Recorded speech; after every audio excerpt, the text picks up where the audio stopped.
بسم اللہ الرحمن الرحیم۔ پس دیوار زنداں، جیل میں رہ کر جناب شورش کاشمیری نے جو کتاب لکھی تھی، یہ نام اسی کتاب کا ہے۔ عقل میں بے حیرت ہے کہ ہمارے کرتوت تو ابو جہل والے ہیں، اور ہم یہ چاہتے ہیں کہ حضرت عمر فاروق جیسا عادل حکمران ہمیں مل جائے۔ خامہ انگشت بدنداں ہے کہ ہمارے ملک کے سیاستدان وزارت عظمیٰ کے جاں گسل، جاں لیوا، راستوں کے ہی مسافر کیوں بننا چاہتے ہیں، جبکہ انہیں معلوم ہے کہ برسر عام جلسے اور جلوسوں میں انہیں گولی ماری جا سکتی ہے، انہیں تختہ دار پر لٹکایا جا سکتا ہے، انہیں جیل کی کال کوٹڑیوں میں زندگی کے کئی قیمتی سال پابند سلاسل کیا جا سکتا ہے۔ ایک ہی ماہ میں ان پر 200 یا سیاسی کیس بنائے جا سکتے ہیں۔ زندگی کا قیمتی ترین اثاثہ ہماری ان کی اولادوں کو وطن جلا وطن یا در بدر کیا جا سکتا ہے۔ پھر ایسی کون سی آفت آ جاتی ہے کہ ہمارا دل وزارت عظمیٰ کے لیے دھڑکتا ہے، مچلتا بھی ہے اور تڑپتا بھی ہے۔ اگر میں وزیر اعظم بنوں گا تو پاکستان لندن، امریکہ اور فرانس بن جائے گا۔ اگر مخالفین میں کوئی وزیر اعظم بن گیا تو پاکستان بھوٹان، افغانستان یا سوڈان بلکہ ان سے بھی کمتر ہو کر رہ جائے گا۔ میں ہوں تو ٹھیک، میں نہ رہا تو سب اجڑ جائے گا۔ میں بھی صادق اور امین ہوں، باقی سب چور ہیں۔ جو سیاستدان میری پارٹی کو جوائن کرے گا وہ زمزم یا دیسی گھی کا کنستر ہوگا، اگر دوسری طرف چلا گیا تو وہ لوٹا ہی بھی ہوگا تو کسی پبلک ٹوائلٹ کا ہوگا۔ میری ناقص عقل کے مطابق یہ تمام شہنشاہ عالم پناہ کہ جن سے کوئی جان کی امان نہیں چاہتا، میں اس نتیجے پر پہنچا ہوں کہ یہ حضرات اپنی آخرت کو بالائے طاق رکھتے ہوئے اپنی نسل کے لیے اربوں ڈالر اس لیے اکٹھے کر جاتے ہیں کہ انہیں اپنی اخروی نہیں بلکہ اپنی نسلوں کی دنیاوی زندگی کی فکر زیادہ ہوتی ہے۔ یہ حضرات قبر میں ٹانگیں لٹکانے کے بعد بھی یہی سوچتے ہیں کہ کسی طرح ان کا فرزند نالائق وزارت عظمیٰ کی کرسی پر بیٹھ کر ایسی انگارے بیانی کرے کہ مخالفین کو بعد مخالف بن کر تن دے، کچل دے اور ان کے آنے والی زندگی کو کورٹ کچہریوں کی نظر کر دے۔ ہزاروں غریبوں کی روٹی سے محرومی کے عوض 2-4 ہسپتال اور 4-6 حج اور عمرے داغ کر وہاں چھوٹ جائیں گے۔ منیر نیازی والی بھی اب ان میں کوئی بات نہیں۔ کچھ اونجوی راواں اوکھیاں سن، کچھ گل وچ غمدا توک وی سی، کچھ شہر دے لوک وی ظالم سن، کچھ سانو مرندہ شوق وی سی۔ اسرائیل کی شان عمران خان ہمیشہ یہی راگ الاپتا ہے کہ نواز شریف کا موٹو گینگ تو ملک سے باہر بیٹھا ہے۔ پٹھان سے سوال ہے کہ اس کا گورا گینگ کہاں بیٹھا ہے؟ ویسے بھی بالغ بچے طلاق کے بعد باپ کے پاس رہتے ہیں۔ دونوں طرف سے ایک ہی دن میں مابین منو تو کئی پھسپھسے میزائل ایک دوسرے پر داغ دیے جاتے ہیں۔ عمران خان کے ساتھ المیہ یہ ہے کہ اس کے غرور و تکبر کی تاب نہ لاتے ہوئے اس کے دیرینہ دوست بھی جانب دربار آ گئے ہیں۔ وہ صرف ایک ہی لطر سے تتر بتر نہیں ہوئے، ایسے لگتا ہے کہ وہ بڑی دیر سے اس انتظار میں تھے کہ کوئی واقعہ حادثہ بن کر رونما ہو اور وہ تاریخ انصاف سے جان چھڑوائیں۔ جب لیلا اقتدار کے سارے گریباں چاک مجنوں چوری مل کر اکٹھے کھاتے تھے،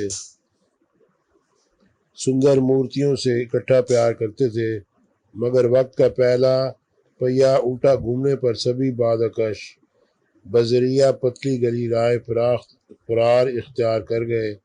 سارا سارے ایک لتر سے تتر بتر ہو گئے۔ اٹھا جو مینا بدست ساکی، رہی نہ کچھ پھر ضبط باقی، سبھی بعد کش پکار اٹھے، وہاں سے پہلے یہاں سے پہلے یہاں سے پہلے یہاں سے پہلے۔ اٹھا جو خنجر بدست ساکی، رہی نہ پھر کچھ مستی باقی، سبھی بعد کش پکار اٹھے، وہاں سے پہلے۔ لوگوں کو میر صادق اور میر جعفر کہنے والے میاں پٹان خود ان کے نرغے میں آ گئے۔ دراصل وہ خوش فہمی میں مبتلا تھے کہ وہ ترکی کے اردوان بن گئے ہیں۔ ان کی ایک ہی چنگاڑ پر ان کے پالتو قوم یوتھ سڑکوں پر نکل کر میاں پٹان کو کندھوں پر بٹھا کر مسند اقتدار پر جلوہ افروز کر کے شہنشاہ پناہ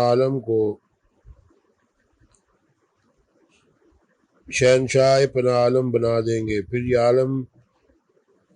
شہنشاہ عالم پناہ پورے جہان میں گداگری کا دورہ بلکہ طوفانی دورہ کریں گے۔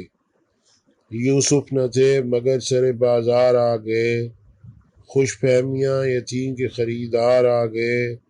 پھر اس طرح ہوا مجھے مقتل میں چھوڑ کر، سب چارہ ساز جانب دربار آ گئے۔ اب دل میں حوصلہ نہ سکت بازوؤں میں ہے، اب کے مقابلے میں میرے یار آ گئے۔ سورج کی دوستی بھی جنہیں نازدہ فراز، وہ بھی تو زیر سائے دیوار آ گئے۔ عمران کی بڑی مشکل ان کا مزاج آمرانہ تھا ہی، مگر وہ کارزار سیاست کے اناڑی تھے۔ وہ نہ کبھی وزارت عظمیٰ سے پہلے میئر بنے، نہ ڈپٹی میئر، نہ کبھی گورنر، نہ ہی وزیر اعلیٰ۔ انہیں میدان میں رہ کر 11 کھلاڑیوں کو لڑانے کا فن آتا تھا، مگر انہوں نے اس لڑانے مروانے کے فن کا اطلاق کارزار سیاست میں کیا تو 27 سالہ محنت پر ایک ہی دن میں واٹر پھیر بیٹھے۔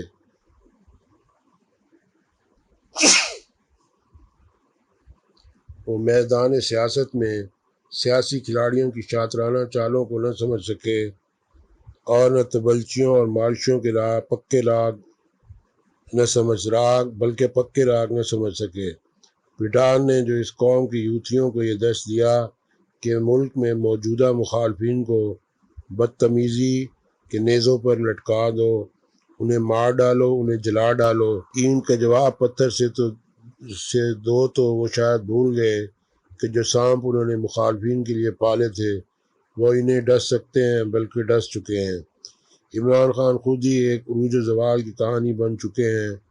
اپنے 3.5 سالہ دور میں مخالفین کو جیل بھیجا، 200 سالہ دور میں 200 مخالفین کو جیل بھیجا، ان پر کیڑے مکوڑے چھڑوائے، ہیروئن کے مقدمات ڈلوائے، ایسا رگڑا لگایا کہ مخالفین کی چیخیں نکلوا دی۔ عمران خان کی زندگی ہم سب مسلمانوں کے لیے درس عبرت ہے کہ اعلان اللہ کی عنایت کردہ چیزوں پر فخریہ جملے نہ کسو، اپنے دوسرے مسلمان بھائیوں کو حقیر نہ سمجھو، خوش آمدیوں اور مالشوں سے دور رہو، مگر وہ ان سب گناہوں سے اپنا دامن نہ بچا سکے اور گردش لیل و نہار کی بیچ منجدار میں غوطہ زن ہے۔ اپنی ذات کو عقل کل سمجھنے والے، کئی سال یورپ میں رہنے والے، گھنٹوں گھنٹوں بولنے والا، 10-15 سال تک قومی ٹیم کا ڈکٹیٹر، کپتان، ملک کی سب سے بڑی جماعت کا عامر چیئرمین، جو اپنے سے سینئر سیاستدانوں کو ایسے ڈانٹتا تھا کہ جیسے کسی بی ٹیم کے کھلاڑیوں کو ڈانٹتا تھا، اب بالکل خاموش ہو گیا ہے۔ مگر حالات و واقعات سے کچھ بھی نہیں سیکھتا نظر آتا ہے۔ تجھے زندگی کا شعور تھا، تیرا کیا بنا؟ تو خاموش کیوں ہے؟ مجھے بتا تیرا کیا بنا؟ تجھے دیکھ کر تو مجھے لگا کہ خوش ہے تو، تیرے بولنے سے پتہ چلا تیرا کیا بنا۔ مگر یہ ایک حقیقت ہے کہ عمران کے تلخ رویے کی وجہ سے یاران اطراء دار عمران خان کی کاروان سیاست کو یوسف بے کارواں بنا کر چلتے بنے۔ ان میں سے کئی وزادار عزتدار لوگ بھی تھے، تجربے میں وہ کہیں ان سے دگنا تھے۔ تاریخ تو یہی بتاتی ہے کہ فرعون ہو یا قارون، یا ڈوب جاتا ہے یا زمین میں دھنس جاتا ہے۔ وہ فریب خوردہ شاہی جو پلا ہو کرگسوں میں، اسے کیا خبر کہ کیا ہے رو رسم شاہ بازی۔ نئی فخر و سلطنت میں کوئی امتیاز ایسا، یہ سپاہ کی تیغ بازی، وہ نگاہ کی تیز باغی، وہ نگاہ کی تیغ بازی۔ کوئی کارواں سے ٹوٹا، کوئی بدگماں حرم سے، کہ میر کارواں میں نہیں کوئی خوئے دل نوازی۔ 3 شادیوں کے بعد تو آدمی بہت کچھ سیکھ جاتا ہے، مگر یہ پنکی پیرنی کی گگلیاں بھی نہ سمجھ سکے، بالکل چچا فضل الدین کی طرح۔ یوسفی اپنی کتاب سرگزشت کے صفحہ 105 پر لکھتے ہیں، چچا فضل الدین بڑی عقیدت سے ان کی باتیں سنتا۔ 1 سال پہلے اس نے اپنے گاؤں جا کر اس بڑھاپے میں تیسری شادی کر لی تھی۔ بے اولاد تھا، 2 بیویاں تو پہلے مر چکی تھی، مگر وہ عام نسل انسانی کے متوازی اپنی ذاتی نسل چلانے کے لیے اولاد نرینہ چھوڑنا ضروری سمجھتا تھا۔ مونچھوں پر ہمیشہ سیاہ خضاب لگاتا تھا، کہتا تھا میندیائی مونچھ کو مٹیار اور ڈاکو خاطر میں نہیں لاتے۔ دلہن کے حنائی ہاتھوں سے بالوں پر خضاب لگوا کر عجب حیت قد خدائی بنائے توبہ طلع کرتا لوٹا۔ ایک دن کہنے لگا، بڑھاپے کی شادی بینک کی چوکیداری میں ذرا بھی فرق نہیں، سوتے میں بھی آنکھ کھلی رکھنا پڑتی ہے، چٹیا پر ہاتھ رکھ کر سونا پڑتا ہے۔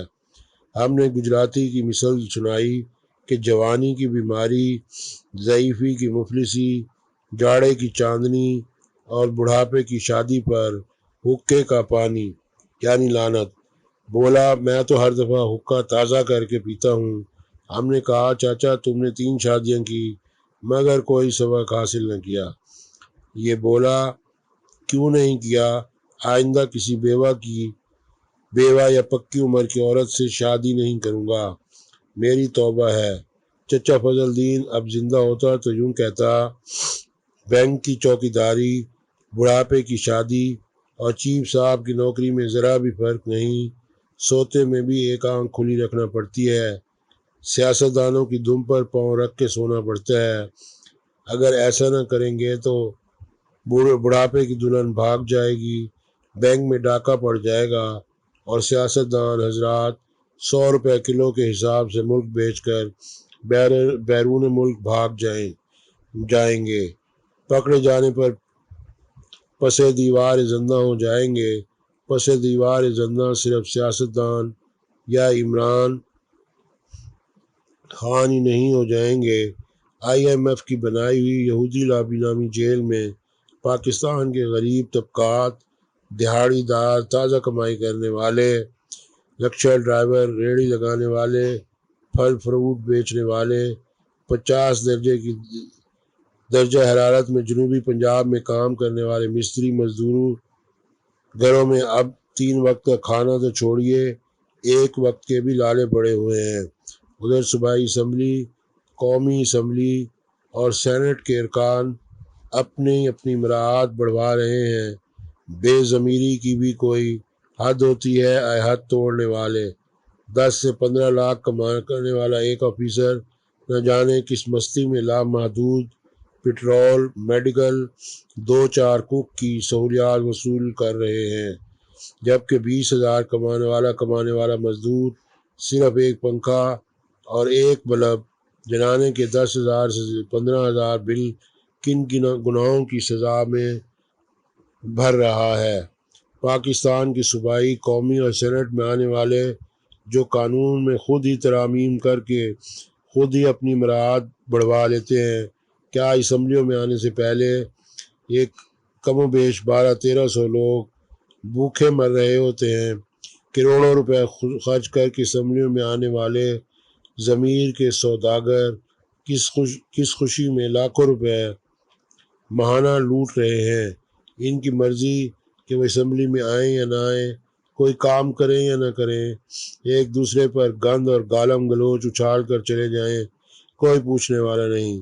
پھر IMF کی یہودی لابی، جیل میں ایک متوسط طبقہ جائے تو کیوں جائے، بیرونی ممالک کے 5 اسٹار ہوٹلوں کا قیام، 3 مرتبہ کھانا کھانے والے بے ضمیر پیٹو، سبھی صوفی و مسالک، سبھی شیوخ و امام، بے ضمیر بے توفیق، کس خوشی میں ملک و قوم کو لوٹ کر پھر ڈھیلے سے بتاتے ہیں کہ انہیں سعودیہ، چائنا اور IMF سے بھیک مانگتے ہوئے شرم آتی ہے۔ میرے ملتان کے ایک صحافی دوست یوسف رضا گیلانی کے دور میں عوام الناس کے پیسے پر 100 لوگ حج کرنے گئے تو بتانے لگے کہ سعودی پرنس کے محل میں ان کا کھانا تھا۔ محل کے خدام دوران ڈنر گھڑیوں کے تحائف بھی پیش کرتے اور ایک دوسرے کو آنکھ مار کر عربی زبان میں ایک دوسرے سے کہتے، پاکستانی مسکین اور فقیر لوگ ہیں، یہ دوسروں کی جیب سے کھانا کھانے اور دیگر عیاشیاں کرنے میں ہرگز آر محسوس نہیں کرتے۔ ہمارے بزرگ ایک فقیرنی کا قصہ سناتے تھے کہ وہ ہر جمعرات کی شام کو ہمارے گھر تشریف لاتی اور فرماتی کہ خیرات دے دو، میں نے گھر میں زردہ بنایا ہے، اب بلائی اس پر ڈالنی ہے۔ ضیاء الحق قاسمی مرحوم کے ایسے سیاستدانوں کے لیے مجھے ان کا ایک قطعہ یاد آتا ہے، حج کرنے کے لیے گیا تھا قوم کا لیڈر کوئی، سنگ باری کے لیے اس کو شیطان پر جانا پڑا، ایک کنکر پھینکا تو آئی یہ صدا، تم تو تھے اپنے آدمی، تم کو آخر کیا ہوا۔ تمام صوبائی، قومی اور سینیٹر حضرات و اراکین کی تمام تر مراعات، تنخواہیں، بیرونی دورے اور دیگر عللہ تللہ ختم کر دیے جائیں، قانون میں ایسی ترامیم کر دی جائیں کہ جنہوں نے اسمبلیوں میں آنا ہے وہ فی سبیل اللہ کام کریں، ورنہ اپنے گھر مریں۔ اربوں روپوں بلکہ ڈالروں کا مقروض، پاکستان صرف 2-4 سالوں میں ہر قسم کی جیل سے آزاد ہو جائے گا۔